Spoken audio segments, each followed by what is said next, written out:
Ridha Allah subhanahu wa ta'ala adalah salah satu dari sifat. Nabi SAW mengatakan, laisa lil mu'min ayyudhilla nafsahu. Mukmin itu jangan sampai menghinakan diri. Sejarah hamba yang Allah sebutkan dalam Al-Quran, di antara tujuan besarnya adalah agar menjadi pelajaran. Assalamualaikum warahmatullahi wabarakatuh. Alhamdulillahi rabbil alamin. Wassalatu wassalamu ala ashrafil mursalin. Nabiyina wa maulana Muhammadin wa ala alihi wa sahbihi ajma'in. Wa ashhadu an la ilaha illallah wahdahu la syarikalah. Wa ashhadu anna Muhammadan abduhu wa rasuluh. Sallallahu alaihi wa ala alihi wa sahbihi. Wa man tabi'ahum bi ihsanin ila yaumiddin. Alhamdulillah, puji syukur kita haturkan kehadirat Allah Subhanahu wa taala. Di kesempatan waktu duha ini kita bisa belajar bersama mengkaji salah satu bagian yang sangat penting dalam kehidupan manusia. Kenapa bisa kita katakan demikian? Karena kita memahami bahwa kegiatan dakwah adalah amaliyah yang dilakukan oleh para nabi dan para rasul. Mereka disebut oleh Allah Subhanahu wa taala sebagai mubasysyirin wa mundhirin, orang-orang yang memberikan kabar gembira dan yang memberikan peringatan bagi umatnya. Kegiatan mereka adalah berdakwah. Kegiatan mereka mengajak masyarakat untuk kembali ke jalan Allah Subhanahu wa taala. Dan sebagai umat Muhammad sallallahu alaihi wasallam, kita mengakui bahwa nabi yang terakhir adalah nabi yang terbaik, Nabi kita Muhammad sallallahu alaihi wasallam. Beliau telah menyampaikan amanah dakwah itu. Sehingga bagian dari pujian untuk beliau, faqad addal amanah wa nasahal ummah wa jahada fi sabilillahi haqqa jihadi. Beliau telah menunaikan amanah dan memberikan nasihat yang terbaik bagi umat dan berjuang di jalan Allah Subhanahu wa taala dengan perjuangan yang sebenarnya. Oleh karena itu sebagai pengikutnya tentu kita menghendaki untuk melanjutkan estafet dakwah ini. Estafet melanjutkan apa yang dulu disampaikan oleh Rasulullah SAW agar sampai kepada umat-umatnya generasi setelahnya. Agar sampai kepada masyarakat yang ada di sekitar kita. Sehingga dengan demikian kita masuk dalam firman Allah Subhanahu wa taala yang Allah firmankan, di mana Allah berfirman memerintahkan kepada nabinya sallallahu alaihi wasallam untuk mengatakan, qul hadhihi sabili ad'u ila Allah ala basiratin ana wa man ittaba'ani. Katakanlah wahai Muhammad, hadhihi sabili, ini adalah jalanku. Ad'u ila Allah, aku mengajak masyarakat untuk kembali kepada Allah. Ala basiratin, di atas ilmu yang benar. Ana wa man ittaba'ani, aku dan orang-orang yang mengikutiku. Sehingga siapapun yang menempuh jalan dakwah, turut serta dalam mengemban jejak Nabi SAW menyampaikan dakwah, maka berarti dia masuk sebagai pengikut Nabi SAW. Yang beliau sebut ana wa man ittaba'ani, yang disebutkan oleh Allah bahwa dakwah itu adalah tugas beliau dan orang-orang yang mengikuti beliau sallallahu alaihi wasallam. Dan di kesempatan kali ini nanti kita akan bacakan beberapa dalil yang menunjukkan keutamaan dalam berdakwah. Dalil yang menunjukkan keutamaan dalam berdakwah dan juga beberapa prinsip yang perlu kita perhatikan terkait berdakwah. Kita akan sebutkan yang pertama dalil dari Al-Quran yang menunjukkan keutamaan dalam berdakwah. Yang pertama, Allah Subhanahu wa taala menyebut berdakwah mengajak orang kembali kepada Allah sebagai ahsanu kalimatin, sebagai kalimat yang paling indah, yang paling baik yang diucapkan oleh seorang hamba. Allah Subhanahu wa taala berfirman di surat Fussilat ayat 33. Wa man ahsanu qawlan mimman da'a ila Allah wa amila salihah wa qala innani minal muslimin. Wa man ahsanu qawlan, siapakah orang yang paling ahsan ucapannya, yang paling baik ucapannya, mimman da'a ilallah, dibandingkan orang yang mengajak masyarakat untuk kembali kepada Allah. Wa amila salihah, dan dia melakukan amal saleh. Wa qala innani minal muslimin, dan dia mengatakan sesungguhnya aku bagian dari orang muslim. Sehingga dalam ayat ini Allah Subhanahu wa taala menyebut ada 3 sifat yang apabila dimiliki oleh seseorang, maka dia disebut oleh Allah Subhanahu wa taala sebagai manusia yang paling indah perbuatannya, yang paling indah ucapannya. Yang pertama adalah orang yang mengajak kembali kepada Allah. Wa man ahsanu qaulan mimman da'a ilallah. Siapakah orang yang paling baik qaul? Qaul di sini bisa bermakna al-qaulu lisanan wal qaulu arkanan. Bisa bermakna ucapan lisan atau ucapan perbuatan. Siapakah yang paling baik ucapannya dibandingkan orang yang mengajak masyarakat untuk kembali kepada Allah? Subhanallah. Allah menyebut berdakwah itu sebagai kalimat terbaik yang keluar dari lisan manusia. Sebab kita tahu yang namanya lisan ini mengeluarkan aneka macam kalimat yang nilainya bertingkat. Dan Allah sebut yang paling ahsan adalah kalimat yang mengajak masyarakat untuk kembali kepada Allah. Setelah dia mengajak kepada Allah, dia tidak lupa terhadap dirinya sendiri. Orang ini wa'amila salihah, dia melakukan amal saleh.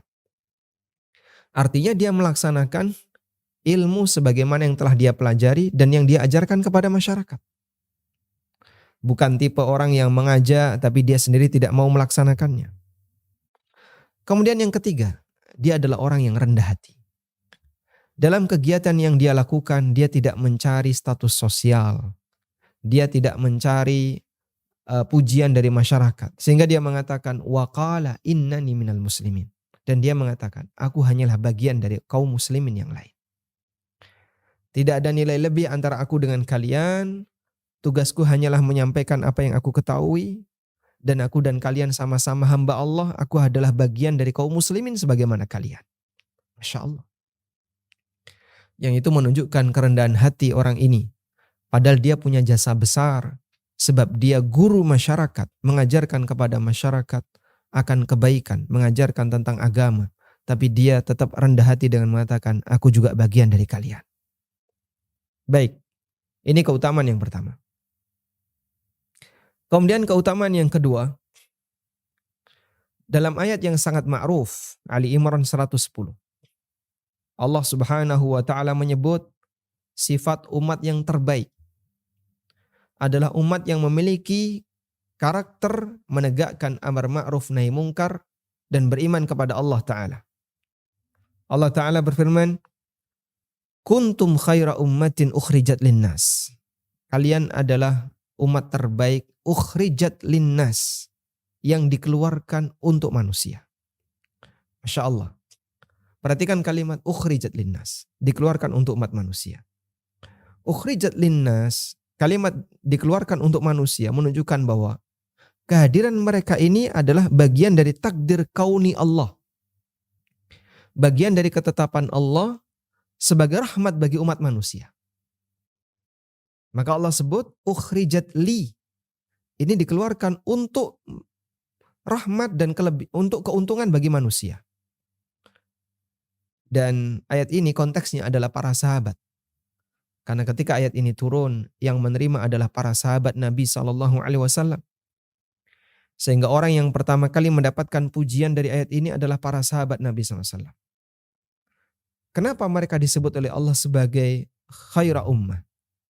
Allah Subhanahu wa taala sebutkan di lanjutan ayat, ta'muruna bil ma'ruf wa tanhauna 'anil munkar wa tu'minuna billah. Karena kalian menegakkan amar ma'ruf nahi munkar dan beriman kepada Allah Subhanahu wa taala. Yang itu karakter bertentangan dengan karakter orang munafik. Karakter orang mukmin, mereka mengajak masyarakat amar ma'ruf nahi munkar, memerintahkan yang baik dan mencegah yang mungkar. Sementara karakter orang munafik, wal munafiquna wal munafiqatu ba'duhum min ba'd. Orang munafik lelaki, munafik wanita, satu sama lain itu sama saja. Ta'muruna bil munkar wa tanhauna, ya'muruna bil munkari wa yanhauna 'anil ma'ruf. Mereka memerintahkan yang mungkar dan mencegah yang ma'ruf. Itu karakter orang munafik. Maka ketika kita ingin disebut oleh Allah Subhanahu wa taala sebagai bagian dari manusia yang disebut sebagai khaira ummah, umat yang terbaik, ikutilah jejak para sahabat. Sebab dengan mengikuti jejak para sahabat, berarti kita menyamai sifat mereka, kita berharap semoga kita turut serta dalam ayat yang tadi kita sebutkan, yaitu Ali Imran 110, disebut oleh Allah Ta'ala sebagai khairu ummah yang memiliki 3 sifat, al-amru bil ma'ruf, wan nahyu 'anil munkar, kemudian beriman kepada Allah, wal imanu billah subhanahu wa ta'ala. Baik. Selanjutnya, berdakwah kepada Allah akan mendatangkan rahmat dari Allah Subhanahu wa taala. Sebab datangnya rahmat dari Allah. Sebagaimana yang Allah firmankan di surat At-Taubah ayat 71. Di mana di bagian akhir dari ayat itu Allah menyebutkan keutamaan dan janji bagi orang yang memiliki karakter sebelumnya. Sayarhamuhumullah, mereka akan dirahmati oleh Allah. Sayarhamuhumullah, mereka adalah orang yang akan dirahmati oleh Allah. Bagaimana karakter mereka? Allah berfirman. At-Taubah ayat 71. Wal mu'minuna wal mu'minat ba'duhum awliya'u ba'din ya'muruna bil ma'ruf wa yanhauna 'anil munkar wa yuqimuna as-salah wa yu'tuna az-zakah wa yuti'una Allah wa rasulah ulaika sayarhamuhumullah. Orang mukmin laki-laki dan orang mukmin perempuan satu sama lain adalah kekasihnya. Sebagian mereka adalah kekasih sebagian yang lain.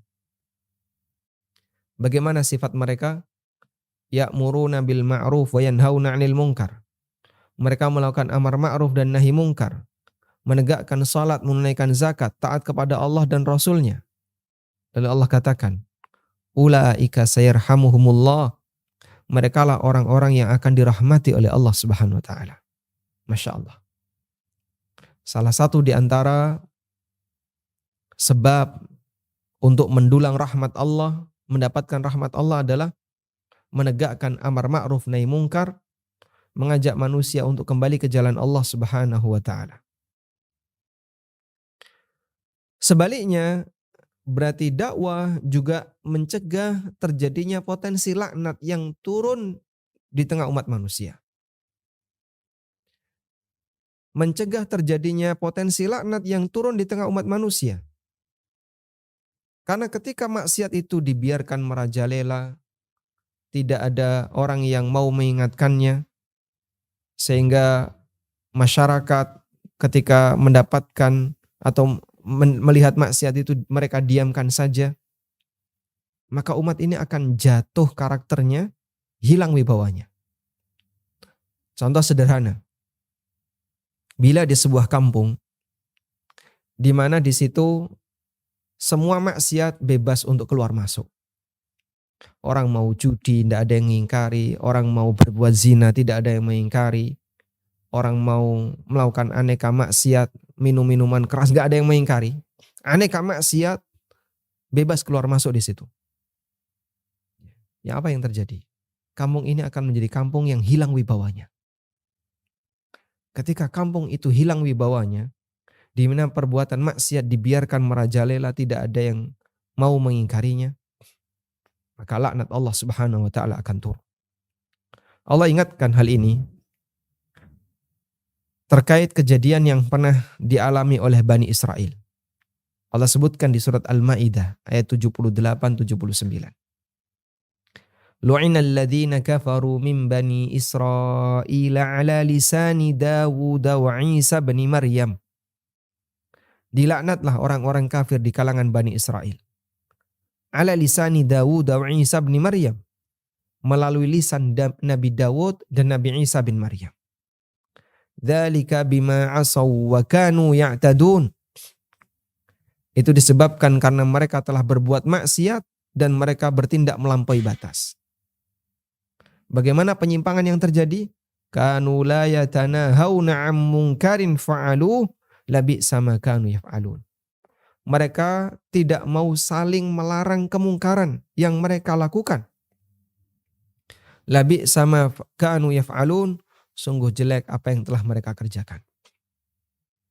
Sehingga disebabkan karena mereka mendiamkan perbuatan maksiat itu merajalela, ya, di masyarakat. Ketika ada orang berbuat maksiat dibiarkan saja, Allah Subhanahu wa taala turunkan laknat kepada mereka. Ada sebuah keterangan yang ditulis oleh Ibnu Jarir At-Tabari berkaitan dengan posisi orang-orang yang berilmu, yang dia sudah diberi oleh Allah ilmu, tapi tidak mau menjelaskan kebenaran kepada umat manusia.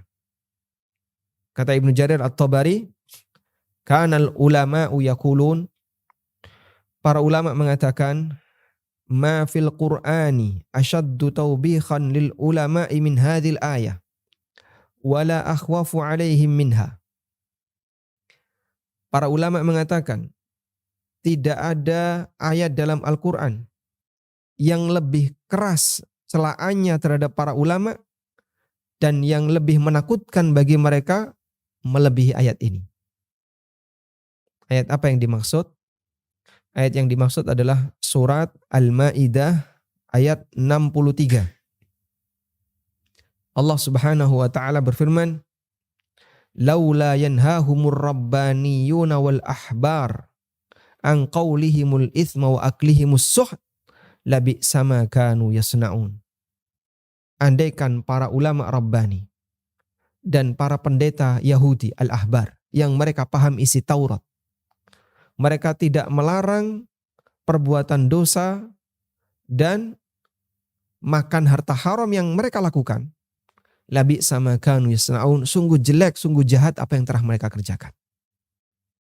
Ibaratnya begini, kamu sudah tahu kebenaran dan kamu melihat ada penyimpangan terhadap kebenaran itu di hadapan matamu, di masyarakatmu. Kau menyaksikan itu. Kenapa kau diam saja? Kenapa kau biarkan itu? Berani enggak kau mengingatkan mereka? Maksiat itu ada di hadapanmu. Kenapa kau tidak mengingatkan itu? Bagi para ulama, ayat ini adalah ayat yang menjadi celaan paling keras bagi mereka. Sehingga ulama itu mengetahui kebenaran melalui Al-Quran yang mereka baca, melalui hadis Nabi SAW yang mereka pelajari. Lalu mereka melihat realita di lapangan. Dan mereka jumpai realita itu ada dalam kehidupannya. Kamu sudah mengetahui dalil. Sekarang ini ada realita di hadapanmu. Yang realita di lapangan ini bertentangan dengan kebenaran yang telah kau pelajari. Berani enggak kau mengingatkan mereka? Kalau kemudian ulama ini enggak berani dan diam saja, labi sama kanu yasnaun. Allah sebut betapa jahatnya perbuatan yang kau lakukan. Makanya kata Ibnu Jarir rahimahullah dalam tafsirnya, kanal ulama'u yaqulun, para ulama mengatakan, ma fil Qur'ani ashaddu tawbihan lil ulama'i min hadhil ayah wala akhwafu alaihim minha. Dalam Al-Quran tidak ada ayat yang lebih keras celaannya dan lebih menakutkan bagi para ulama melebihi ayat ini, yaitu ayat yang mewajibkan mereka untuk berdakwah, menyampaikan ilmu yang telah mereka pelajari. Karena Allah Subhanahu wa taala telah menyebutkan kondisi Bani Israel di masa silam yang mereka dilaknat oleh Allah disebabkan ketika mereka melihat aneka kemaksiatan di hadapan mereka, tapi mereka diam saja. Baik. Dan masih banyak sekali ayat-ayat yang lain yang menyebutkan tentang keutamaan berdakwah dalam Al-Quran. Dan puncaknya kita bisa melihat pada firman Allah Subhanahu wa taala di surat Yusuf ayat 108. Bahwa Allah Subhanahu wa taala menyebut jalan dakwah adalah jalan Nabi Muhammad SAW dan orang-orang yang mengikuti beliau. Qul hadhihi sabili ad'u ilallah ala basiratin ana wa man ittaba'ani wa subhanallahi wa ma ana minal musyrikin. Katakan, inilah jalanku. Ad'u ilallah, aku mengajak masyarakat untuk kembali kepada Allah. Ala basiratin, di atas ilmu. Bukan ngawur, bukan asal-asalan, tapi di atas ilmu. Ana wa man ittaba'ani, aku dan orang-orang yang mengikutiku. Sehingga Orang yang melanjutkan estafet dakwahnya Nabi Muhammad SAW disebut sebagai orang yang mengikuti jalannya Nabi Muhammad SAW. Sebagai orang yang mencintai beliau, tentu kita ingin disebut sebagai pengikut setia beliau SAW. Selanjutnya, kita akan melihat beberapa keutamaan dakwah dalam hadis Nabi SAW. Keutamaan yang pertama disebutkan dalam hadis dari Abu Umamah Al-Bahili radhiyallahu anhu. Hadis riwayat Ahmad dan yang lainnya berkaitan dengan muallimun nasal khairah. Orang yang mengajarkan agama dan kebaikan kepada masyarakat. Rasulullah sallallahu alaihi wasallam bersabda, Innallaha wa malaikatahu wa ahlas sama'i wal ardin. Sesungguhnya Allah dan para malaikatnya serta penduduk langit dan bumi, hatta namlata fi hujriha, sampai semut yang ada di lubangnya, wa hattal hut, dan sampai ikan, la yusalluna ala muallimin nasa al khaira, la yusalluna ala muallimin nasil khaira. Mereka memberikan salawat, doa kebaikan bagi orang-orang yang mengajarkan kebaikan bagi masyarakat. Salawat dari Allah maknanya adalah pujian Allah untuk yang diberi salawat. Dan salawat dari para makhluk maknanya adalah doa dari makhluk itu agar Allah Subhanahu wa ta'ala memberikan ampunan dan memberikan kebaikan baginya. Siapa saja yang memberikan salawat, dalam hadis ini dinyatakan Allah, para malaikatnya, penduduk langit dan bumi, sampai semut yang berada di dalam lubangnya dan ikan yang berada di air.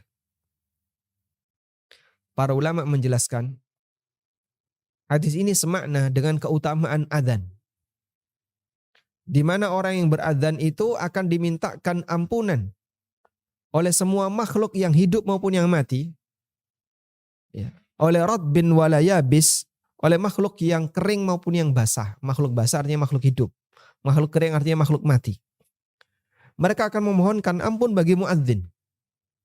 Kenapa? Karena muadzin mengajak masyarakat, hayya 'alas shalah, hayya 'alas shalah, mari menuju salat, mari menuju salat.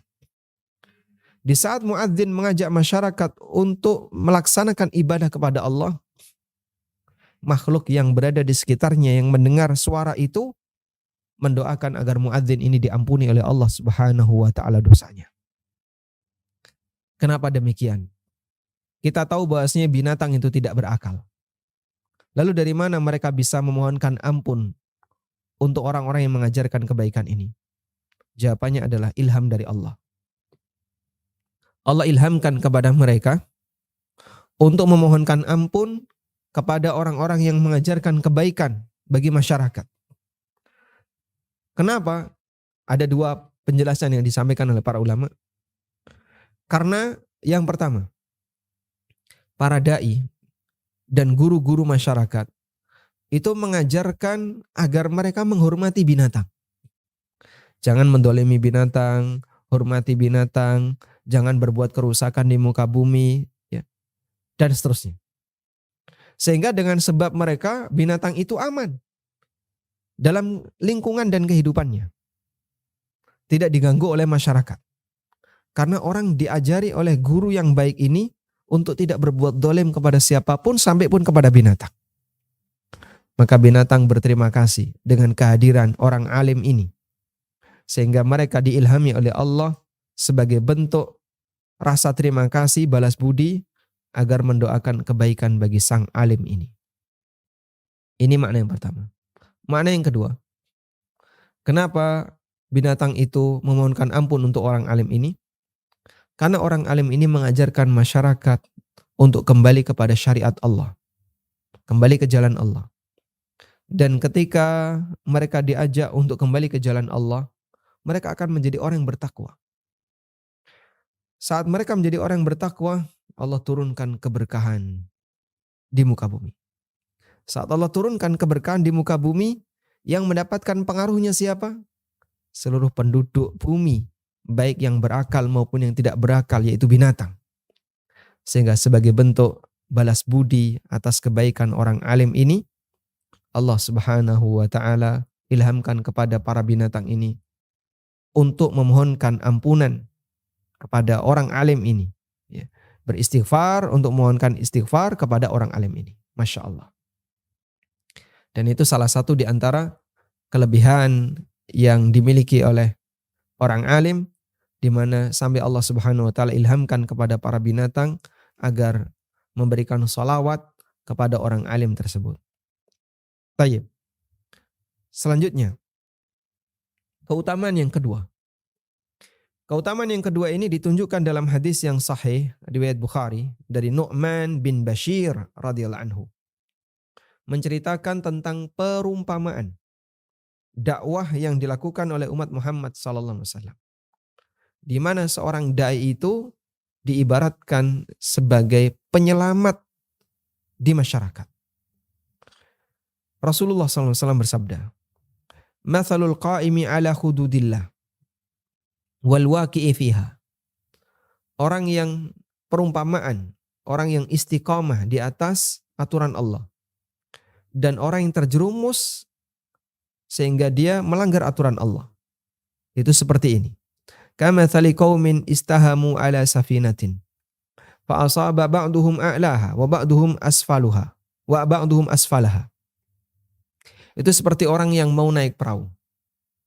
Nah, ketika mereka naik perahu, tidak mungkin semuanya berada di permukaan. Maka dibagi menjadi dua. Ada yang berada di atas dan ada yang berada di bawah. Ada yang berada di dok atas dan ada yang berada di dok bawah. Fakana alladzina fi asfaliha idza istaqau minal ma'i marru ala man fawqahum. Ketika orang yang berada di bawah minta air, ingin mendapatkan air, maka dia minta kepada orang yang berada di atasnya. Dia naik, kemudian minta kepada orang yang di atas. Lalu orang di atas mengambilkan air dari luar, kemudian dia diturunkan ke bawah. Faqalu, akhirnya mereka merasa ini repot sekali. Kalau selalu seperti ini cara kita mengambil air, ini terlalu repot. Faqalu, lalu mereka mengatakan, "Lau anna kharaqna min nasibina kharqan lam nu'dhi man fawqana." Bagaimana kalau kita lubangi saja perahu ini, ya? Kita lubangi saja perahu ini dari bawah. Nanti kan kita tidak perlu minta tolong kepada orang yang berada di atas ketika kita butuh air. Tinggal cabut sumbat lubang, sudah keluar air, kemudian tutup lagi. Qala an-nabiy sallallahu alaihi wasallam. Kemudian Nabi SAW mengatakan, فَإِيَّتْرُكُوهُمْ وَمَا أَرَادُوا هَلَكُوا جَمِيعًا. Kalau mereka yang berada di atas itu membiarkan orang yang berada di bawah ini untuk melakukan inovasinya, ngelubangi perahu, ngelubangi bagian bawah perahu untuk mengambil air, halaku jami'ah, mereka akan tenggelam semuanya. Wa in akhadhu ala aidihim najaw wa najaw jami'an. Tapi kalau mereka larang, ya, mereka akan selamat dan mereka akan selamat semuanya. Masya Allah. Dan memang seperti itulah perumpamaannya. Dalam kehidupan ini ada orang yang berilmu, yang dia sikapnya lebih baik, dia sikapnya lebih tertata, dan ada orang yang kurang berilmu. Orang yang kurang berilmu ini kadang merepotkan orang yang berilmu, kadang minta ini, minta itu, kadang ganggu dan seterusnya. Ya, sebagaimana yang kita jumpai dalam kehidupan sehari-hari di masyarakat. Andaikan kemudian orang yang berbuat maksiat, yang kurang berilmu ini dibiarkan oleh orang yang berilmu, silahkan dia berbuat maksiat. Diumbar saja, udahlah saya nggak gubris kalian. Terserah kalian. Halaku jami'an. Mereka akan tenggelam semuanya. Mereka akan binasa semuanya. Tapi kalau kemudian orang yang berilmu ini masih mau direpoti, disuruh ngajar dia mau, direpoti, ditanya dia mau, masih mau direpoti. Bagi dia ini adalah tugas kami. Sehingga dia tidak enggan untuk kemudian memberikan bantuan bagi orang lain dengan menyebarkan ilmu yang dia miliki. Maka masyarakat akan bisa bertahan dalam kebaikan dan mereka akan selamat semuanya. Karena itu ada sebuah pernyataan yang disampaikan oleh Imam Abdul Aziz Ibnu Baz rahimahullahu ta'ala. Al-amru bil ma'ruf wan nahyu 'anil munkar safinatu Nuhin. Amar ma'ruf nahi munkar itu ibarat perahu Nabi Nuh. Faman rakiba naja, siapa yang naik di perahu itu dia akan selamat. Waman ghadara waman ghabara gharaqa, dan siapa yang ketinggalan maka dia akan tenggelam. Tidak ikut dalam kegiatan amar ma'ruf nahi munkar, dia akan tenggelam.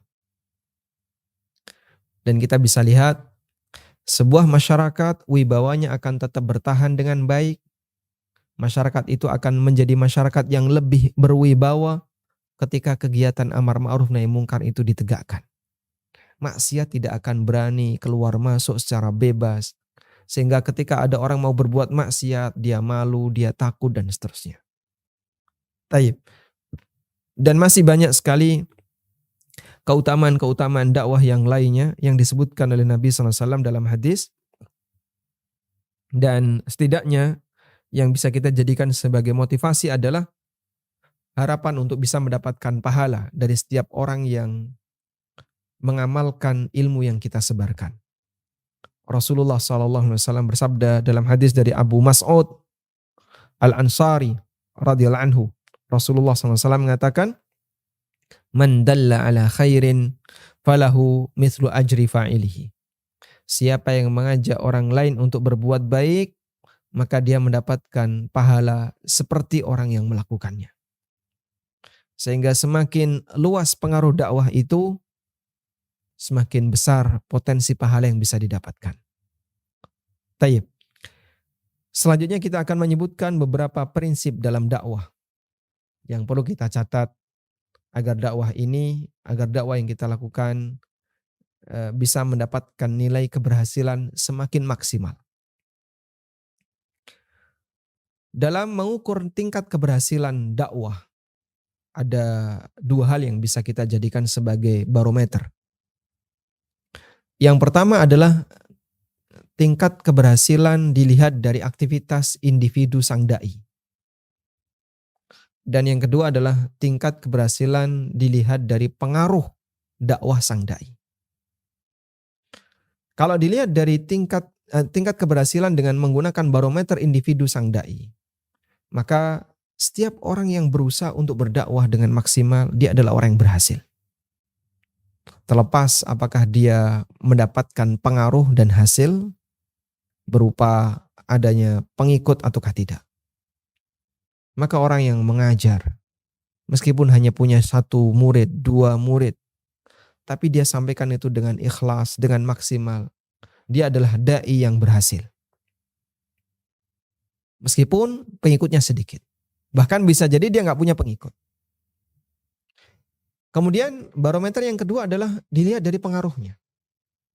Ada orang yang pengaruh dakwahnya Masya Allah luas sekali. Sehingga banyak orang yang mendapatkan pengaruh bertaubat misalnya. Kemudian dia hijrah, dia meninggalkan yang haram. Disebabkan karena penjelasan yang disampaikan oleh 1 orang. Penjelasan yang disampaikan oleh 2 orang. Karena jasa orang ini banyak orang terpengaruh sehingga mereka mau untuk kembali ke jalan Allah. Dan Allah Subhanahu wa taala memberikan banyak ruang pintu bagi masyarakat untuk bertobat dari aneka ruang yang berbeda-beda. Kalau kita lihat ya, gerakan dakwah di Indonesia, ada sebagian di antara asatidzah yang dia fokus ketika berdakwah ke anak-anak muda. Ya. Yang usianya 30-an ke bawah. Dan banyak di antara mereka yang kemudian bertaubat. Yang dulunya ya, badannya penuh dengan tato. Yang dulunya dia gak pernah sholat. Yang dulunya dia gak pernah mendekat kepada Al-Quran, gak kenal agama. Kemudian dia terpengaruh dengan dakwah baik dari sang ustadz. Akhirnya dia berdakwah. Dan ada banyak gerakan-gerakan hijrah yang bermula dari ini. Ada juga yang mereka berdakwah melalui jalur misalnya penjelasan tentang ekonomi syariah. Sehingga yang tertarik tentang pembahasan masalah ekonomi, tentang masalah riba, tentang masalah gharar, dia bertaubat melalui jalur itu. Dulunya nggak kenal dakwah sunnah, akhirnya dia jadi kenal melalui jalur dakwah tentang ekonomi Islam. Ada juga yang melalui jalur pendekatan ilmu tafsir, ada yang melalui jalur A, melalui jalur B. Beragam jalur Allah Subhanahu wa taala memberikan hidayah bagi hambanya untuk mau mendekat kepadanya. Sebagaimana ini sudah pernah terjadi di masa silam, ini juga berulang sejarahnya di masa sekarang. Dan kita bisa saksikan dalam kehidupan kita sehari-hari. Karena itu kita bersyukur kepada Allah Subhanahu wa taala atas kemudahan adanya media sosial. Silahkan Anda berdakwah sebelum Anda dilarang. Silahkan Anda berdakwah semampu yang bisa Anda gunakan untuk menjangkau pendengaran manusia. Sehingga bisa jadi kita tidak pernah berpikir bahwa apa yang kita sampaikan ternyata didengar oleh mereka yang berada di luar negeri. Didengerin oleh mereka yang jauh di seberang sana. Kita nggak pernah berpikir. Sebagaimana dulu para ulama juga tidak pernah berpikir demikian. Imam Syafi'i, pada waktu beliau menyampaikan dakwahnya, beliau menyampaikan ilmu kepada masyarakat. Mungkin beliau tidak pernah berpikir bahwa ternyata ilmu beliau sampai ke Indonesia.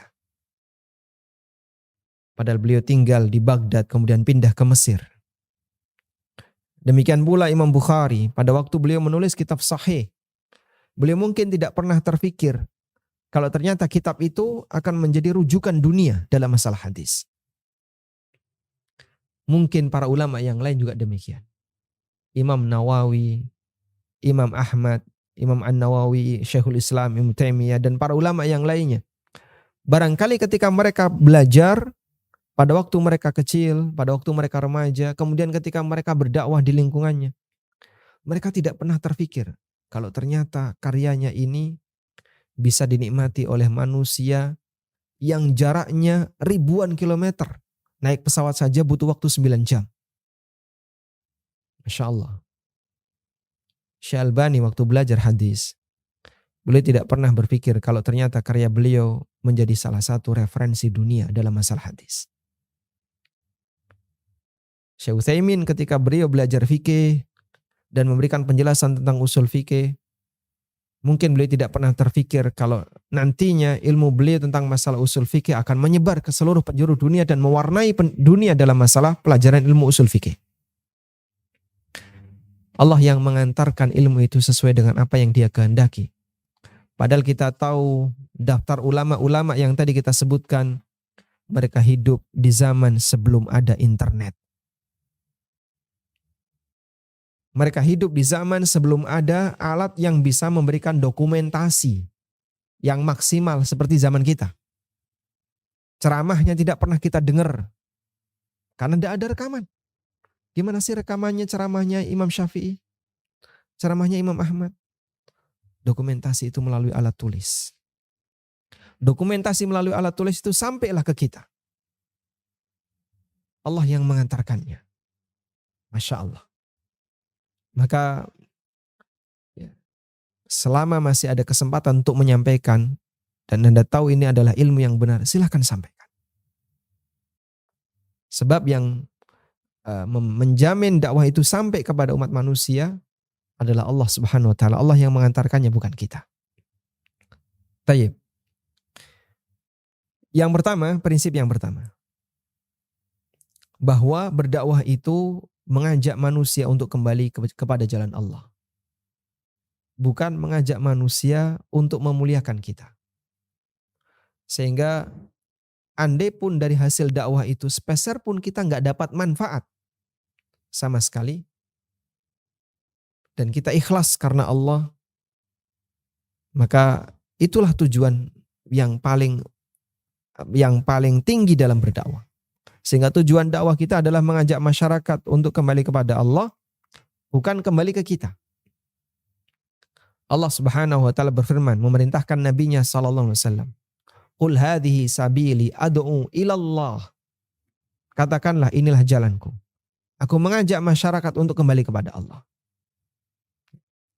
Oleh karena itu jamaah yang dimuliakan Allah, kalaupun misalnya dalam kegiatan dakwah ada orang yang bisa menyampaikan dakwah dan tingkat penyebarannya lebih luas, lebih bisa diterima oleh masyarakat, sementara murid Anda tidak sebanyak orang itu, maka Anda tidak perlu kemudian merasa iri, Anda tidak perlu merasa dengki dengan dia. Alhamdulillah dakwah tersebar melalui beliau, alhamdulillah. Ya, saya hanya bisa menjangkau ini, walhamdulillah. Kalaupun diterima, walhamdulillah. Ada orang lain yang bisa jangkauannya lebih luas, alhamdulillah. Sehingga Anda tidak perlu iri, tidak perlu dengki dengan kondisi itu. Sebab tujuan dakwah bukanlah untuk memperbesar pribadi sang dai, tapi tujuan dakwah adalah untuk mengagungkan Allah Subhanahu wa taala. Baik. Ada di antara mereka yang sudah punya channel di YouTube, ada yang belum punya channel. Kemudian orang berlomba-lomba membuat channel. Lalu saingan, banyak-banyakan subscriber. Ya. Semakin banyak subscribernya, pengikutnya makin banyak, makin bangga.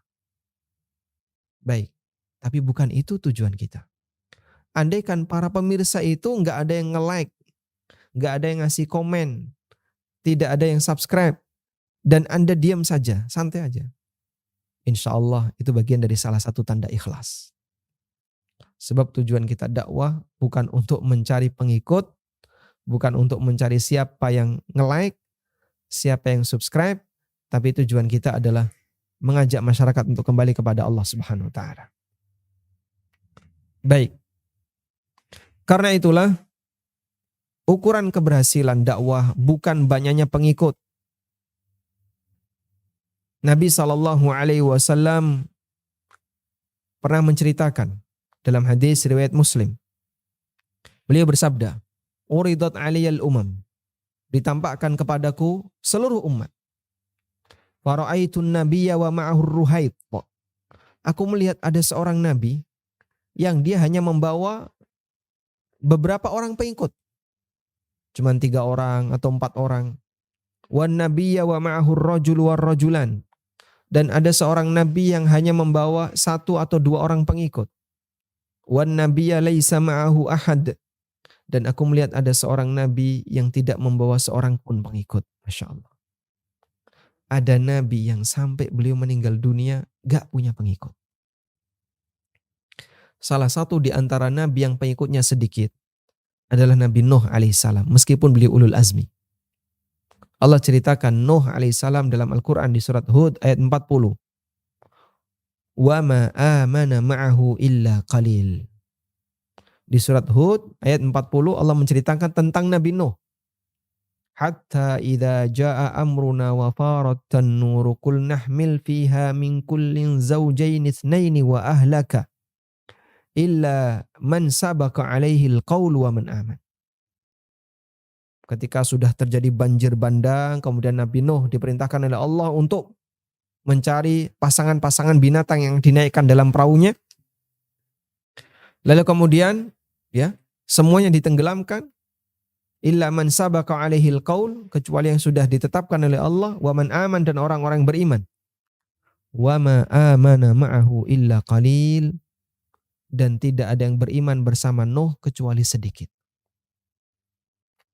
Meskipun beliau seorang ulul azmi. Taib. Kemudian, bisa jadi, ini prinsip yang ketiga.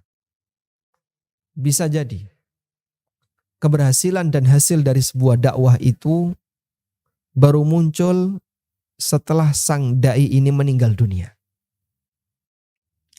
Ada banyak sekali para sahabat yang ketika mereka berjuang sampai mereka meninggal dunia, mereka belum melihat hasil kemenangan Islam di tengah di tengah Jazirah Arab. Mekah belum ditaklukkan, kaum muslimin masih terhitung lemah pada saat peristiwa perang Uhud, perang Badar. Contohnya siapa Pak? Paman Nabi SAW, Hamzah bin Abdul Muttalib radhiyallahu anhu. Beliau meninggal dunia. Dan beliau belum pernah melihat kemenangan besar yang dialami oleh kaum muslimin ketika Fathu Mekah. Kemenangan yang didapatkan oleh kaum muslimin ketika mereka berhasil menaklukkan daerah Syam, daerah Persia. Mereka tidak pernah menyaksikan itu. Mus'ab bin Umair juga demikian. Beliau meninggal dunia dan beliau belum pernah merasakan hasil dari perjuangan berupa materi dunia. Sampai beliau meninggal dunia, syahid radhiyallahu anhu arda. Abdurrahman bin Auf radhiyallahu anhu. Di masa Umar bin Khattab radhiyallahu anhu, kita tahu Persia sudah ditaklukkan. Dan kaum muslimin mendapatkan banyak sekali harta kekayaan. Nah, suatu ketika Abdurrahman dan zahirnya peristiwa ini terjadi setelah Persia ditaklukkan. Abdurrahman berpuasa. Lalu ketika mau berbuka puasa, hidangan makanan sudah ditaruh di hadapan beliau radhiyallahu anhu. Menjelang maghrib, pada saat detik-detik mau maghrib, Abdurrahman menangis. Lalu beliau mengatakan, Qutila Mus'abun wa huwa khairum minni. Mus'ab bin Umair terbunuh dan beliau lebih baik daripada aku. Dan beliau khawatir an ujjilat lana hasanatuna. Beliau khawatir amal soleh kita itu telah dibalas oleh Allah dengan segera di dunia ini, sehingga nanti akan mengurangi jatah dan balasannya di akhirat. Lalu Abdurrahman menangis dan beliau tinggalkan makanan itu. Beliau gak jadi makan. Teringat perjuangan Mus'ab bin Umair yang sampai meninggal dunia belum pernah melihat hasil dan belum pernah mendapatkan keuntungan materi. Radhiyallahu anhu arda. Demikian pula Nabi kita Muhammad SAW. Pada waktu beliau SAW berdakwah, Rasulullah SAW belum pernah melihat hasil dari dakwah beliau hingga tersebar ke seluruh penduduk bumi dakwah itu. Padahal beliau pernah menyampaikan, la yablughanna hadzal amru ma balagal lail wan nahar. Dakwah ini akan sampai di tempat di mana ada siang dan malam. Sampai ke penjuru Amerika, sampai ke penjuru Eropa, sampai ke penjuru Australia. Ke pelosok Afrika Selatan. Ya. Sehingga ketika kita umroh ketemu dari mana? Dari sini. Sampai nama negaranya saja kita nggak ngerti. Apa ada negara namanya kayak gini? Kita tuh sampai nggak tahu nama negara itu. Tapi Islam sampai ke sana. Ya. Kemudian Nabi SAW mengatakan, wala yatrukullahu baita madarin wala wabar illa adkhalahu Allahu hadzal din. Dan Allah tidak membiarkan satupun rumah, baik rumah yang madar maupun wabar, rumah yang terbuat dari tanah maupun rumah yang terbuat dari kayu maupun dari wabar itu rumah yang terbuat dari kain atau dari wool, dari kulit. Allah tidak membiarkan satupun rumah, baik yang terbuat dari tanah maupun yang terbuat dari kulit, illa adkhalahu Allahu hadzal, kecuali Allah akan masukkan agama ini ke dalam rumah tersebut. Hadis riwayat Ahmad dan Tabrani, dan hadis ini hadis yang hasan. Yang ini menjadi bukti bahwa yang mengantarkan dakwah ini adalah Allah Subhanahu wa taala. Dan sekarang itu terbukti. Manusia-manusia di berbagai penjuru bumi telah mendengar Islam. Ada yang mau mengikuti dan ada yang menolaknya. Baik, ini prinsip yang ketiga. Oleh karena itu, bisa jadi saat Anda mengajar di sebuah daerah tertentu, Anda tidak diterima. Kemudian ketika Anda tinggalkan daerah itu, tiba-tiba mereka berubah. Berubah melalui tangan orang lain, atau berubah melalui dai yang lain. Ketika Anda balik, Masya Allah. Dulu banyak orang yang gak mau ke masjid, sekarang kok masjidnya jadi rame. Bisa jadi suasana itu terjadi pada diri kita. Dan wallahu alam, apakah bisa dimasukkan dalam kategori ini atau tidak? Saya pernah mengalami itu. Sehingga ketika saya mengajar di sebuah daerah tertentu, paling yang hadir, dan waktu itu ada juga beberapa asatidzah yang lain, yang hadir dalam kajian itu cuma 4 orang, maksimal 4 orang. Yang hadir dalam kajian 4 orang. Yang lain kemana Pak? Ya, mereka nggak begitu perhatian dengan yang namanya kegiatan-kegiatan semacam ini. Yang sholat jamaah tidak penuh satu shaf. Yang sholat jamaah. Padahal mesinnya kecil. Sampai akhirnya kami meninggalkan kampung itu. Dan setelah berselang sekian tahun ketika kami balik lagi ke sana, Masya Allah. Yang hadir di kajian banyak sekali. Masyarakat banyak ikut hadir. Kemudian yang sholat jamaah jadi banyak. Yang dulunya gak suka sekarang jadi panitia kajian. Yang dulunya gak suka sekarang jadi panitia. Malah termasuk salah satu tokoh masyarakat dalam masalah agama di situ. Subhanallah. Maka bisa jadi hasil tidak bisa kita lihat saat kita masih berada di tempat. Allah Subhanahu wa taala baru datangkan hasil itu setelah kita meninggalkannya, bahkan bisa jadi setelah kita meninggal dunia. Baik. Selanjutnya, prinsip yang keempat. Bukan syarat dalam berdakwah kita harus pernah melakukan apa yang kita ajarkan. Sebagaimana bukan syarat dalam nahi mungkar kita harus meninggalkan apa yang kita larang. Karena tidak ada manusia yang maksum setelah Nabi Muhammad SAW. Sehingga yang namanya dai, dia juga punya perbuatan dosa, dia punya maksiat. Yang namanya alim, dia berbuat dosa, dia berbuat maksiat. Dan bukan syarat untuk berdakwah harus orang yang lepas dari seluruh perbuatan maksiat. Al-Qurtubi mengatakan, qala hadzaku ahli ilmi. Para ulama yang cerdas mengatakan, laisa min syartin nahi ayyakuna saliman an maksiatin. Bal yanhal usatu ba'dahum ba'da. Bukanlah syarat untuk menjadi orang yang berdakwah, melarang orang untuk berbuat maksiat, dia harus bebas dari perbuatan maksiat itu. Bal yanhal usatu ba'dahum ba'da. Tukang maksiat itu saling melakukan amar ma'ruf nahi mungkar. Sehingga saya punya maksiat, si A punya maksiat, si B punya maksiat. Dan kita saling mengingatkan, jangan dilakukan ini nggak boleh, ini haram. Meskipun bisa jadi kita sendiri bukan orang yang telah bebas dari maksiat. Bal yanhal usatu ba'dahum ba'da. Tukang maksiat itu saling melakukan nahi mungkar antara satu dengan yang lain. Ya. Sebab yang namanya nahi mungkar ini adalah tugas bersama. Dan tidak ada manusia yang maksum dari perbuatan maksiat. Jika disyaratkan untuk nahi mungkar harus meninggalkan seluruh maksiat, maka tidak ada kegiatan nahi mungkar di muka bumi ini. Tayyib.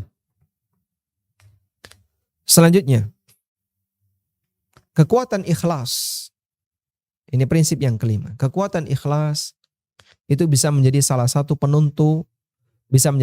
penentu keberhasilan dakwah. Para nabi mereka adalah para imamul mukhlisin, imam-imam orang yang ikhlas. Sehingga mereka sepeser pun tidak mengharapkan pahala dari Allah. Banyak pernyataan yang mereka sampaikan, wa ma as'alukum alaihi min ajrin in ajriya illa ala rabbil alamin. Aku tidak minta upah kepada kalian. Upahku yang nanggung adalah Rabbul Alamin, Allah Subhanahu wa taala. Dan para ulama yang ikhlas kelihatan dampaknya. dakwah mereka jauh lebih bisa diterima. Ya. Ibnu Utsaimin rahimahullahu taala ketika beliau menjelaskan Arba'in Nawawi, Imam An-Nawawi, kemudian juga dalam penjelasan beliau untuk Riyadhus Shalihin karya An-Nawawi, beliau menyebutkan tidak ada satupun masjid Ahlus Sunnah di muka bumi ini kecuali Riyadhus Shalihin ada di situ. Salah satu di antara karya yang demikian diterima oleh masyarakat. Padahal yang namanya kitab hadis semisal dengan Riyadhus Shalihin itu banyak sekali. Yang nulis seperti itu banyak. Tapi kenapa yang lebih bisa diterima Riyadhus Shalihin karya An-Nawawi? Sehingga kalau kita lihat An-Nawawi ini banyak memiliki keunggulan. Karya-karya beliau banyak jadi referensi. Riyadhus Shalihin, Arba'in Nawawi, ini yang paling banyak di masyarakat ya. Kemudian dalam masalah fikih beliau punya Al-Majmu' Syarah Muhadzab. Dalam syarah hadis beliau punya kitab Syarah Sahih Muslim. Yang ini sering jadi referensi para ulama. Kemudian dalam masalah apa lagi? Dalam masalah referensi bahasa beliau punya Tahdzibul Asma' wal Lughah. Yang itu juga sering jadi referensi. Sehingga banyak karya Nawawi itu rata-rata karya atas. Banyak dijadikan sebagai referensi. Karena karya para ulama itu jumlahnya jutaan dan banyak yang tidak kita ketahui. Allah memilih sesuai dengan apa yang Dia kehendaki. Baik, dan itu bisa jadi adalah karena pengaruh ikhlas. Contoh yang lain adalah Syekh Muhammad bin Abdul Wahhab bin Sulaiman At-Tamimi rahimahullah. Karya beliau dalam masalah tauhid, dalam masalah akidah sangat menonjol. Dan banyak diterima oleh masyarakat. Sehingga yang mensyarah kitab tauhid beliau banyak sekali. Ushulus Salasah yang ngasih syarah juga banyak sekali. Qaidul Arba juga banyak beredar di mana-mana. Salah satu di antara tanda ikhlasnya seseorang dalam berdakwah, karyanya lebih banyak dan lebih mudah diterima oleh masyarakat. Tayyib. Imam Syafi'i rahimahullah pernah mengatakan, saya berharap ya, agar orang mengambil ilmu dariku. Wadittu an akhada an-nasul ilma minni walam yadhkur anni syai'a. Aku ingin masyarakat mengambil ilmu dariku tanpa harus menyebut namaku sepeser pun. Wa hadza min quwwatil ikhlas. Dan ini bagian dari kekuatan ikhlasnya Imam Asy-Syafi'i rahimahullahu taala. Sehingga kalaupun masyarakat mencuplik perkataan Imam Syafi'i tanpa menyebut qala Syafi'i, Imam Syafi'i berkata demikian, bagi beliau itu enggak jadi masalah, enggak jadi soal. Yang penting pokoknya mereka mengambil ilmu dari beliau rahimahullah. Baik. Prinsip yang keenam. Bahwa dalam berdakwah itu Anda menyampaikan hidayah, bukan penentu hidayah. Siapa yang menentukan hidayah? Allah Subhanahu wa taala.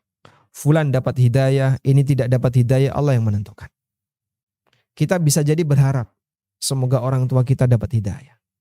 Kita bisa jadi berharap semoga si A ini dapat hidayah. Tapi yang menentukan dapat hidayah adalah Allah, bukan kita. Kita hanya bisa menyampaikan. Bahkan sampai pun Nabi kita Muhammad SAW, beliau sangat berharap satu orang yang beliau perjuangkan luar biasa agar dapat hidayah. Siapa itu? Abu Talib. Tapi Abu Talib tidak mau menerima Islam. Padahal sudah mengakui kebenaran Islam. Allah Subhanahu wa taala ingatkan ketika Nabi SAW bersedih sebab Abu Talib mati dalam kondisi kafir. Allah berfirman, innaka la tahdi man ahbabta walakinnallaha yahdi man yasha wa huwa a'lamu bil muhtadin. Sesungguhnya engkau tidak akan bisa memberikan petunjuk kepada orang yang kau cintai. Namun Allah yang memberikan petunjuk kepada siapa saja yang Dia kehendaki. Wallahu wa huwa a'lamu bil muhtadin, dan Dia lebih tahu, maha tahu siapa yang berhak untuk dapat hidayah. Maka tugas Anda bukan mengubah manusia dari yang awalnya nggak baik menjadi baik. Karena kita nggak bisa seperti itu. Tugas kita hanyalah menyampaikan. Apakah nanti terjadi perubahan ataukah tidak? Tawakal ala Allah. Sebab itu semuanya kembali kepada Allah Subhanahu wa taala. May yahdihillah fala mudhillalah wa may yudlil falan tajida lahu waliyan mursyida. Barang siapa yang Allah berikan petunjuk, tidak akan ada yang bisa menyesatkannya. Wa may yudlil, dan siapa yang telah Allah sesatkan, falan tajida lahu waliyan mursyida. Siapa yang Allah sesatkan, dia tidak akan bisa menjumpai ada orang yang bisa memberikan petunjuk. Wali yang mursyid, yang bisa memberikan petunjuk. Kalau sudah dia dijauhkan oleh Allah dari petunjuk Allah Subhanahu wa taala. Baik. Sehingga ini sekaligus menjadi hiburan bagi kita. Kalaupun kita berdakwah kemudian kita tidak diterima, ya, tawakal kepada Allah. Karena masalah diterima dan tidak itu bukan urusan kita. Kewajiban kita hanyalah menyampaikan, dan Allah Subhanahu wa taala yang menentukan apakah si A, si B, si C ini yang nanti akan mendapatkan hidayah ataukah tidak. Baik, prinsip yang ketujuh, dan mungkin ini yang terakhir di pertemuan kali ini, sampaikan dakwah itu dengan penuh kesabaran. Dalam berdakwah kita butuh insyirahus sadr, keluasan batin. Makin luas makin bagus. Ya. Sehingga yang hatinya sempit, yang gampang baper, dikit-dikit jadi bahan pikiran, dikit-dikit sedih, dikit-dikit emosi, minggir. Anda belum waktunya untuk ini. Pemegang dakwah adalah orang yang punya batin yang luas. Nabi Musa alaihissalam berdoa kepada Allah Subhanahu wa taala sebelum beliau berdakwah kepada Firaun. Rabbi syrah li sadri. Ya Allah, lapangkanlah dadaku. Miliki dada yang luas. Anda berhadapan dengan masyarakat yang mungkin mereka tidak memiliki ilmu, dan bisa jadi mereka akan memberikan sikap yang gak sopan bagi Anda. Miliki dada yang luas, dada yang lapang. Ya sudah kalau memang demikian. Sehingga banyak memberikan maaf ketika ada orang yang gak tahu berbuat salah kepada kita. Banyak memberikan toleransi. Miliki dada yang luas. Alias gak gampang baper. Tidak gampang sedih, tidak gampang bawa emosi, tidak gampang. Dia adalah orang yang kuat dalam mengendalikan emosi. Allah Subhanahu wa taala berfirman, "Khudhil afwa wa'mur bil urfi wa'arid 'anil jahilin." 3 prinsip yang luar biasa dalam berdakwah. Khudhil afwa. Maafkan. Kalau ada orang berbuat salah, maafkan. Terutama kesalahan yang menyangkut kepentingan pribadi kita. Ya sudahlah. Daripada nanti berlarut-larut, saya maafkan. Wa'mur bil urfi, sampaikan kebenaran, sampaikan kebaikan. Sudah? Nah, saat kita menyampaikan kebaikan itu, ada komentar. Ya, ada komentar. Wa'arid 'anil jahilin. Kalaupun ada komentar, nggak usah digagas. Ya. A'rid, berpalinglah. 'Anil jahilin, dari komentar orang bodoh ini. Ngapain terlalu dibawa ke pikiran kita? Kok kayak gini ya? Kenapa dia bilang kayak gini? Ini dia nggak tahu saya apa ya? Saya ini sudah lulusan Madinah, saya lulusan Lipia, saya ini. Taib. Dakwah bukan untuk mencari pengakuan kamu lulusan apa. Saya sudah hafid Quran. Dakwah bukan untuk mencari pengakuan kamu adalah seorang yang hafid Quran. Bukan untuk itu. Tapi dakwah adalah mengajak orang untuk kembali kepada Allah. Dan kalaupun dia komentar dan komentarnya nggak perlu digubris, nggak usah digubris. Wa'arid 'anil jahili. Sehingga kita sarankan, misalnya Anda di sebuah grup WA, sebarkan, sudah. Nanti kan ada 1 atau 2 yang mungkin agak pengen viral gitu kan, terus suka komentar, udah clear chat, sudah selesai. Itu komentarnya panjang sekali ya Pak, gimana? Gak usah dibaca, daripada nanti Anda sakit hati. Langsung clear chat. Clear chat. Ada sampein, mereka baca, ada komentar berarti merespon. Dan ketika Anda tidak tertarik untuk menanggapi, udah clear chat, selesai. Tapi kalau misalnya ada pertanyaan yang kira-kira butuh dijawab, silahkan dijawab. Wallahu ta'ala alam. Mungkin demikian yang bisa kita sampaikan. Semoga apa yang kita sampaikan ini bermanfaat bagi diri saya sendiri. Dan Masya Allah di sini ada banyak sekali da'i yang ikut dalam kegiatan ini. Wa ma ana bi afdala minkum wa ana astafidu minkum qabla an tastafiduna minni. Qabla an tastafidu minni. Saya bisa jadi banyak mengambil pelajaran dari Bapak Ibu sekalian sebelum Bapak Ibu mengambil pelajaran dari saya. Semoga Allah Subhanahu wa taala memberkahi setiap apa yang kita pelajari. Wassallallahu ala nabiyyina Muhammadin wa ala alihi wa sahbihi wasallam.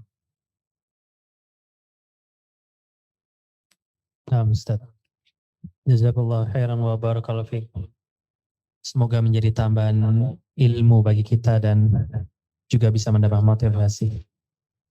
Apakah kita punya waktu untuk beberapa pertanyaan, Ustaz? Silahkan. Nah, saya coba bacakan beberapa pertanyaan. Yang pertama, kami di sini dai-dai terbanyakan di daerah-daerah pedalaman Ustaz ya. Masya Allah. Dan mungkin ada beberapa kondisi yang saling merasakan di antara para dai-dai ini. Salah satunya adalah jika mendapatkan kondisi banyaknya perbedaan dan yang mungkin berbeda dan apa yang kita yakini, Ustaz, terlebih lagi kita datang dari beberapa daerah dikumpulkan dalam satu lokasi.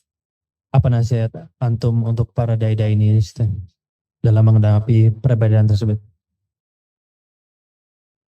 Taib.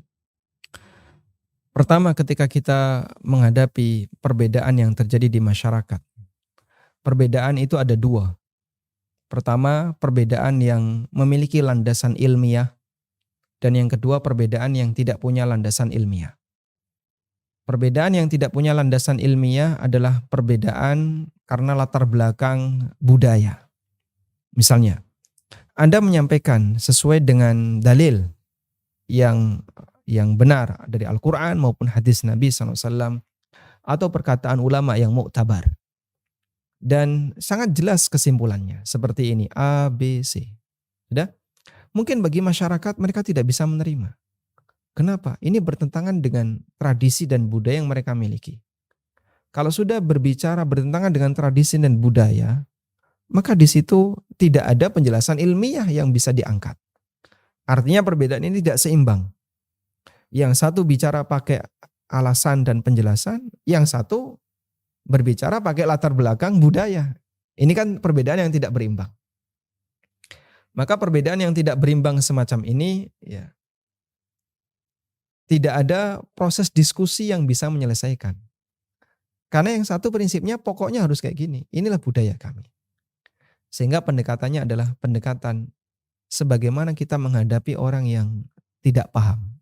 Kalau boleh pakai bahasa lain ya, menghadapi orang bodoh. Gitu ya. Ya mohon dimaklumi, ini orang awam agama. Orang bodoh.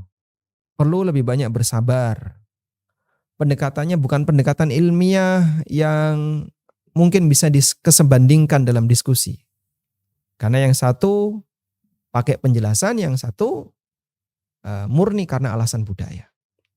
Nah, penjelasan yang kedua atau pendekatan yang pertama ini bisa jadi dengan misalnya pendekatan materi, ya. Dia dikasih hadiah atau diajak sesuatu yang membuat dia bahagia dan seterusnya. Dan yang paling prinsip di sini adalah jangan sampai mereka memusuhi. Sehingga bisa jadi mereka tidak menerima karena bertentangan dengan budaya dia. Nah, kalau sudah sampai tingkatan memusuhi, itu bisa lebih berbahaya. Ada yang tidak menerima, Pak. Kami yang mengajak untuk meninggalkan ini, mereka tidak mau. Tapi mereka tidak memusuhi. Tetap menghormati kami sebagai da'i. Mereka manusia, kita manusia, sama-sama manusia. Dan yang namanya manusia pasti punya perasaan.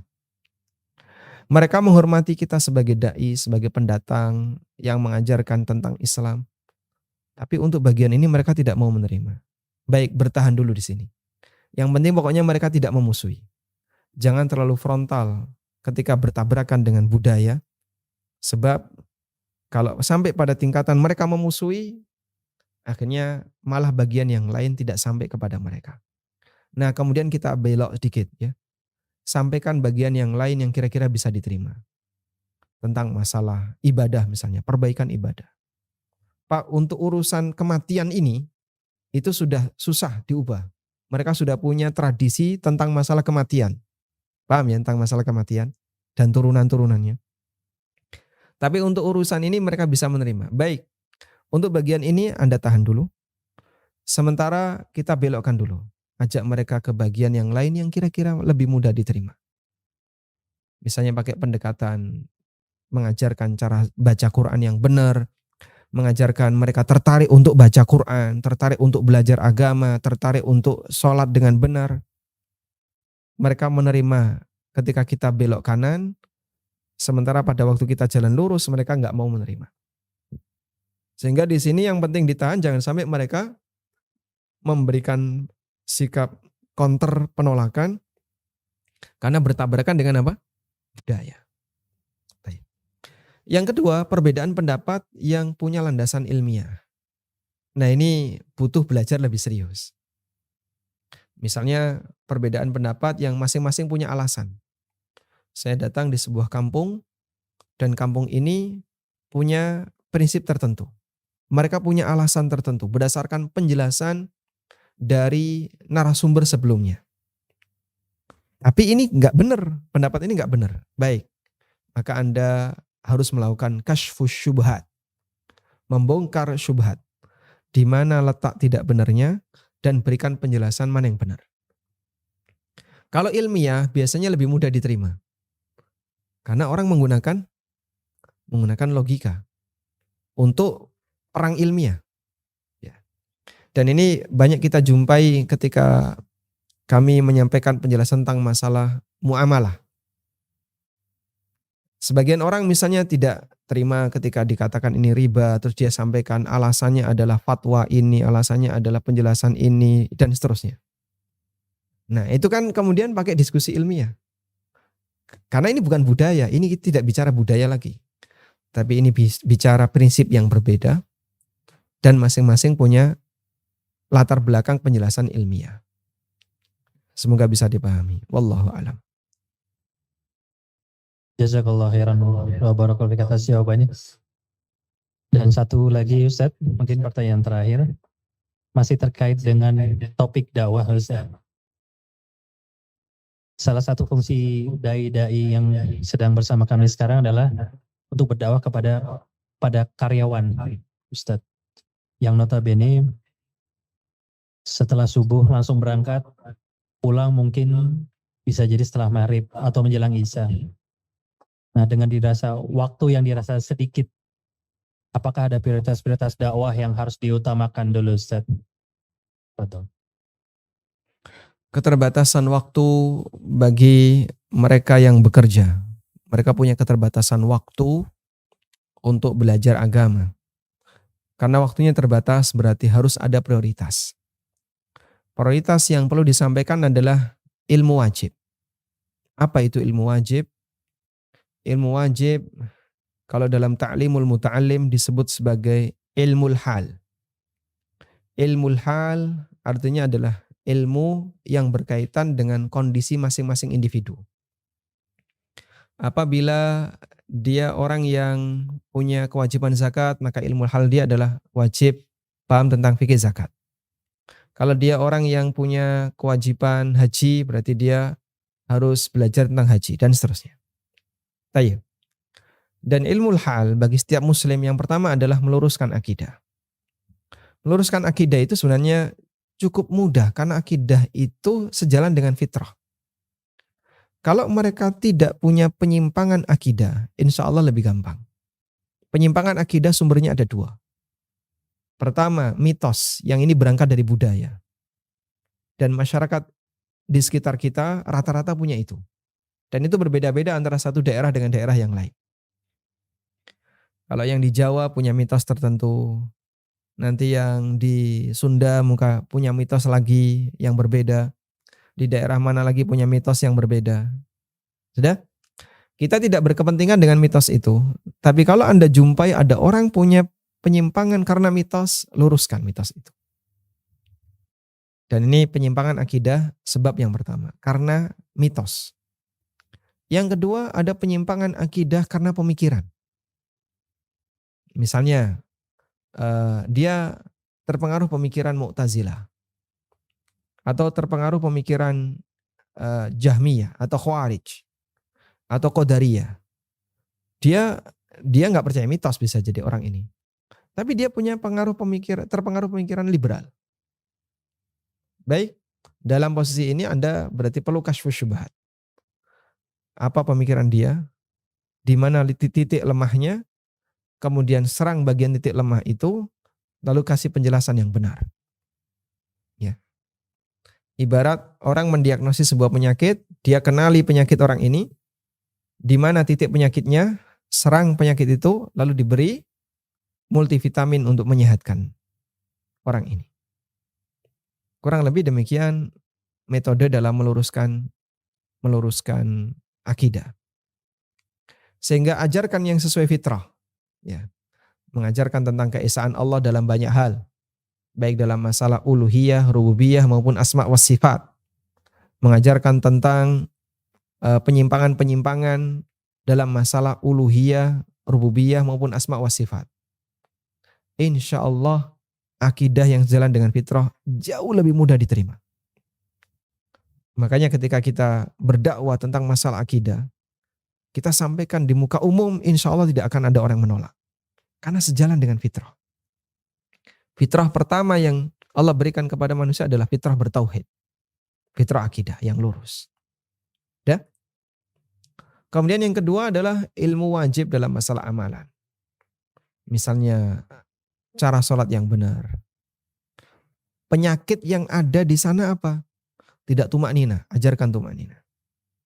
Enggak bisa baca Fatihah, ajarkan baca Fatihah. Yang penting pokoknya sholatnya sah. Prioritas itu yang bisa kita lakukan. Kemudian kalau misalnya ini karena kerja di site, tentu penghasilannya dan tabungannya cukup, mereka bisa di atas nisab, jelaskan tentang masalah bagaimana cara bayar zakat mal dan ngitung zakat mal. Dan tapi saya nggak bisa ngitung, harus bisa, dai harus bisa. Anda harus lebih, punya kemampuan lebih dibandingkan mad'u. Sehingga harus paham komponen zakat mal yang harus dihitung apa saja. Karena Anda menghadapi orang yang mereka sudah memiliki harta di atas nisab. Dengan demikian kita dahulukan ilmu wajib sebelum ilmu-ilmu yang lain. Wallahu ta'ala alam. Demikian yang bisa kita sampaikan, semoga apa yang sedikit ini bermanfaat. Wassallallahu ala nabiyyina Muhammadin wa ala alihi wa sahbihi wa sallam. Wa akhiru da'wana anil hamdulillahi rabbil alamin.